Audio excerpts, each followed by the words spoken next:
Hello friends, myself Greeshma. Investment funda with fact tech में आपका स्वागत है। ये आईपीओ के सीजन में एक और नया आईपीओ आ गया और वो है एथर इंडस्ट्रीज, जो ओपन होने वाला है 24 मई से 26 मई तक और इसकी फेस वैल्यू है 10 रुपये।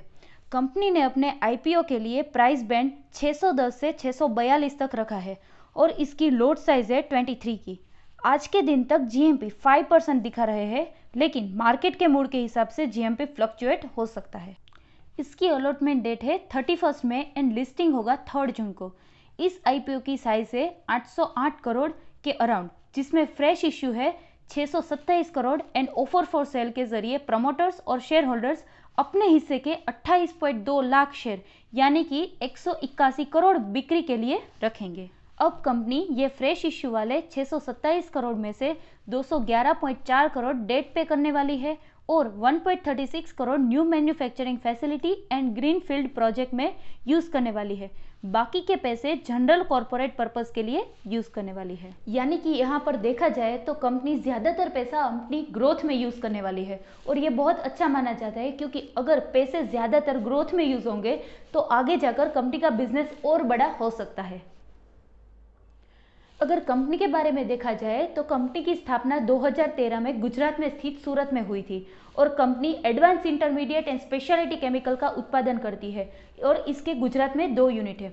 और कंपनी अपने बिजनेस मॉडल को 3 कैटेगरी में डिवाइड करती है। पहली कैटेगरी में कंपनी अपनी ही प्रोडक्ट, अपनी ही केमिकल को खुद मैन्युफैक्चरिंग करती है और ऐसे ही 8 मैन्युफैक्चरिंग प्रोडक्ट है, ऐसे ही 8 स्पेशलिटी प्रोडक्ट है, वो वर्ल्ड वाइड टॉप लेवल पर है और उसमें इसने मोनोपोली हासिल कर ली है।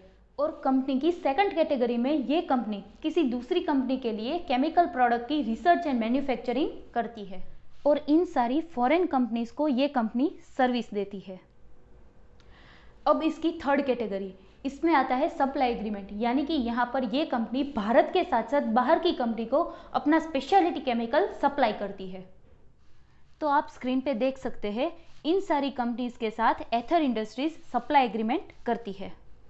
अब आप ये सोचते होंगे कि ये कंपनी का स्पेशलिटी केमिकल काम कहाँ पर आता है, तो agriculture, pharmaceutical, paint, home care ingredients, cosmetics, textiles, water treatment, fragrance ingredients और इंफ्राटेक केमिकल सेक्टर में अपना केमिकल सप्लाई करती है। अब हम इसका फिनेंशियल डेटा जानते हैं, तो आप देख सकते हैं कि कॉन्स्टेंटली कंपनी का एसेट, रेवेन्यू एंड प्रॉफिट 3 साल से बढ़ रहा है और उसी के साथ कंपनी का जो डेट रेशियो है वो कॉन्स्टेंटली कम हो रहा है और after IPO company fully debt free हो जाएगी, ये कंपनी का प्लान है। तो कंपनी की ये सारी इन्फॉर्मेशन देख के आमतौर पर देखा जाए तो लॉन्ग टर्म के लिए ये कंपनी अच्छी साबित हो सकती है, मगर अभी मार्केट बहुत ज़्यादा वॉलेटाइल है, तो हो सकता है लिस्टिंग गेन आपको इतना ना मिले, मगर लॉन्ग टर्म के लिए आप इस आईपीओ में अप्लाई कर सकते हैं। तो ऐसे ही हमारी फंडामेंटल नॉलेज के लिए हमारे साथ जुड़े रहे और हमारी चैनल को सब्सक्राइब कर लें। Till then, tata, bye bye, take care, thank you.